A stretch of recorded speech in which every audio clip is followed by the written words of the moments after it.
ಭೇಟಿ ಮಾಡಿರಿ ಕಲೇಶ್ ಅವ್ರ ಮನೆಗೆ. ಏನು ಮನ್ಸಿಗೆ ಬೇಜಾರ ಮಾಡ್ಕೊಂಡವ್ರೆ ಅಂತ ಹೇಳಿ ನನಗೆ ಹೇಳಿದ್ರು.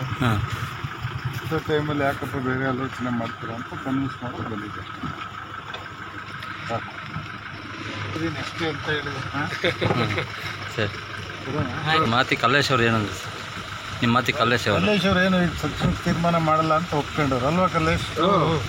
ತಕ್ಷಣಕ್ಕೆ ಏನೋ ತೀರ್ಮಾನ ಚುನಾವಣೆ ಮುಗಿದು ಇನ್ನೂ ಒಂದು 3-4 ತಿಂಗಳು ಅದನ್ನು ಬೇಡ, ತಕ್ಷಣಕ್ಕೆ ಏನೋ ತೀರ್ಮಾನ ಸರ್.